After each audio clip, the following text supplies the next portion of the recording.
Yeah, it's kind of unusual to be doing this speaking gig, first virtually on Zoom. I mean, talk about us needing to have learned how to pivot and be flexible over the last few months, doing things very differently.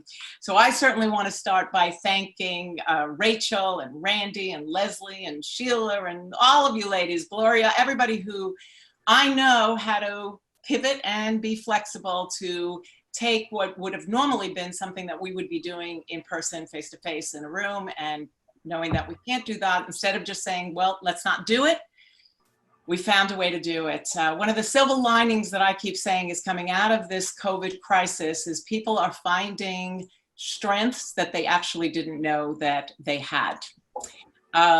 So thank you, all of you, for putting this together, and thank you, the rest of you, for showing up and deciding to spend part of your day with me. I certainly appreciate that you're taking time out of your day to come in to listen. But I do hope that this is going to be more than just listening. I would love, we're not a huge group, so we can do some interaction. And I'm hoping to get and give as much value as I possibly can today in the time that we have together. This is a really huge topic. Our world has turned upside down in the last couple of months. And just about the time we thought it was starting to maybe get a new norm, we had some incredible things going on in the last 2 weeks with the horrific death of George Floyd and all of the protests and demonstrations. So basically we've had massive disruption in our life and no end in sight. And because of that, it is really easy to feel like we are just living in insane times, unprecedented, that we are not have a kind of playbook for, and trying to stay sane has become a real challenge. So I hope what I'm going to be able to do today is give you some real tools that you can use, both on a big level, a mind shift, attitude level, but also on a really actionable level. As Randy said, you know, my real passion is to show people that usually very small tweaks in their daily habits can actually lead to some really big changes. So since you have taken the time to be with me, I'm going to first invite you to really engage with me. We're on computers, which tend to have lots of noise and lots of notifications. So I am going to ask you, if it's possible, if you know how to do it, shut off some of those notifications, you know, just for the next hour or so. If you don't, that's okay. See if you could try and ignore them. But that's why we will ask you to stay on mute, except when you want to come into conversation, and then we can easily get you back off of mute. And that's just to, you know, so the outside noises and the dogs barking and everything else that might be going on in the outside won't be disturbing to any of us. So I want to just, if you'll indulge me, take a minute, since we are living in such stressful times, and I'm sure all of you have been running around and doing your thing all day, to just take a moment and join me in a really deep cleansing breath. Just kind of let the outside world go away. Big breath in and exhale it out. And really let this time be about you. Because when we are at our best, regardless of what's going on in the outside world, we can be the most helpful and the best to other people as well. So shut down your phones, ignore the notifications, and just let's really engage. And again, I'm going to try and give you as much value as I can in the time, but what I'd like to do is I also want to, I'm going to actually put my email into the chat box here and invite you. I know that some of you are going to be way more open to ask your questions in a group. But I also know that very often there are some that aren't that comfortable. Please do feel that if at the end of this presentation, if either I haven't addressed a question that you wanted to ask, or a question dawns on you afterwards, or you want to reach out in any way, please feel free. My inbox is always open, and there's my email for you to reach out. So Rachel and I got together virtually, of course, telephone, Zoom calls, very early in May to talk about doing a meeting. and what would be really relevant and important and be able to meet the needs of everybody. I know that you are a diverse group. Some of you are working, some of you are retired, some of you have families, some of you are living on your own. It's a really diverse group, and that's an unusual situation to try and find a topic that is important for everybody. But hey, COVID gave us one. COVID knows no age, it knows no color, it doesn't know economic status. We are truly all in this together, struggling through something none of us ever anticipated. And again, there is no history for us to say, okay, this is how things were done in the past.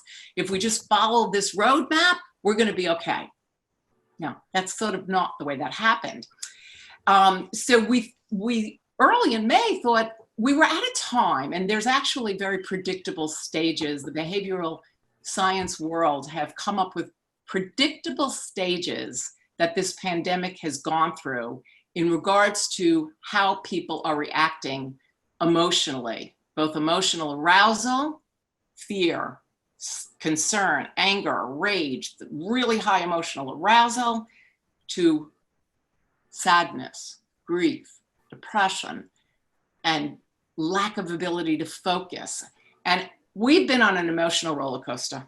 That's what it's been through this. But there are some interesting phases. And when Rachel and I first started talking, whether you guys realized it or not, we were in what's being called pandemic fatigue. Tired. By early May, we were tired. We were tired of staying home. We were tired of the uncertainty. We were tired of trying to figure out how to make some sense out of our days. And so we thought, you know, if we could talk about this and find some ways to re-energize ourselves, that would be really helpful. But it was also at a time where we had just started to get a little information about things opening up. So there was a little glimmer of optimism. Oh, you know, this meeting's going to happen June 9th. We're actually talking that in upstate New York, there was some things that were actually supposed to open on June 8th. You know, I'm in New Jersey. We're about 2 weeks behind. June 22nd seems to be the date. But we were starting to see maybe things will start getting a little bit easier. By no means was anybody thinking COVID's going to be gone, but maybe life is getting a little easier. And then we got hit once again with this massive disruption, and suddenly our attention was being turned for the first time in probably close to 3 months. The headlines were not COVID. Headlines were racism and police brutality and all of what was demonstrations and so we were massively emotionally disrupted once again. And I want you to understand that I am not coming to you in any way through the eyes of political, economical talks at all.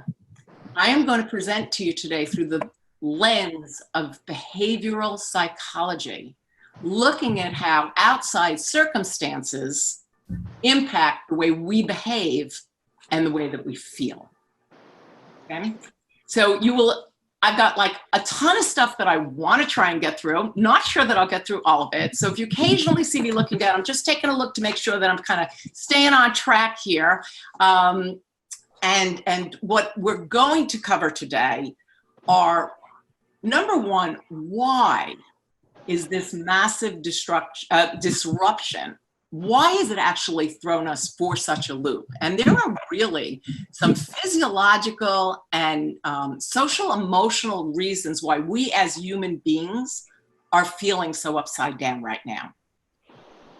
Much more importantly, we're going to talk about what we can do about it, both again in that potentially attitude and mind shift kind of way that we can just switch around a little bit about the way we've been thinking about our reactions and our days and how we're feeling.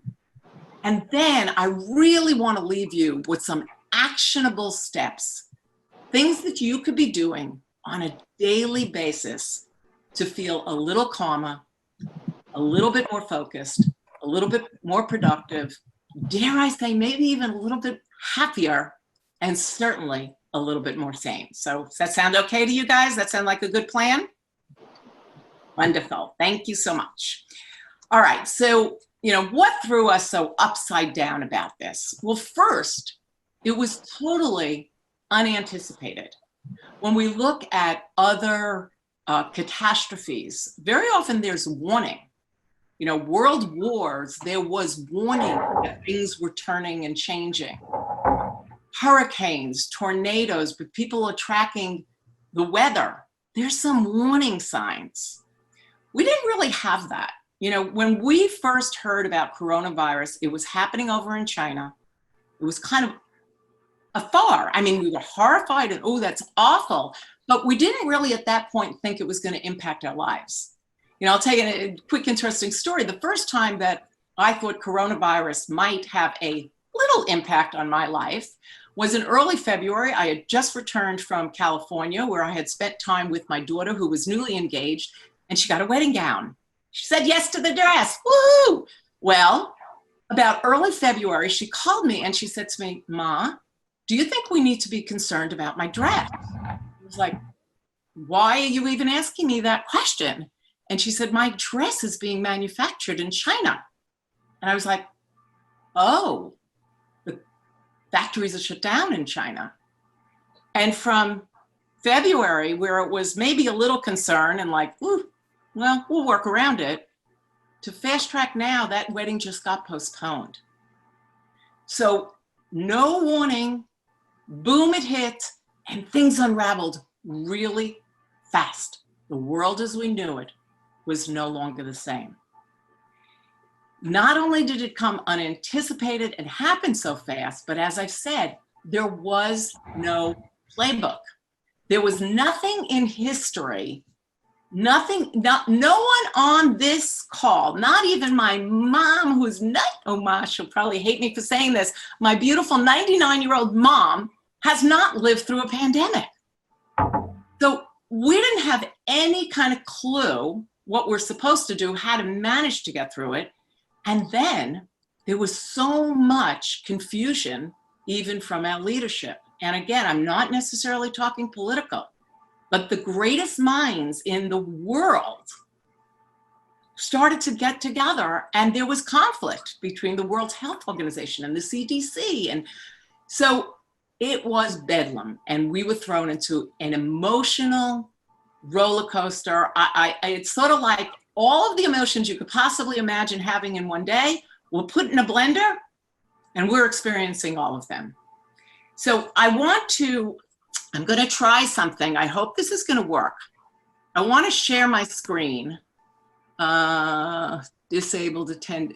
Oh, the host would have to allow me to do that. Can I share my screen, Leslie? I can't hear you. Share it with your computer? Yeah, I wanted to be able to share my screen. Okay, hold on. I'll right. try to. Yeah, unless you make me a co-host. I thought I was. All right, it's not important. Don't waste time. I'm sorry, I didn't know you were going to do that. No worries at all. And now I don't know what just happened to my screen, but come back. Oh wait, you are viewing, now I'm viewing your screen. Don't worry about it, Leslie. Let's not waste time with it. Not at all important. So what I was going to show you is kind of a way for you to understand why. Hold on, just 1 second till Okay. I get this going. I know everyone wants to see you. Oh my goodness.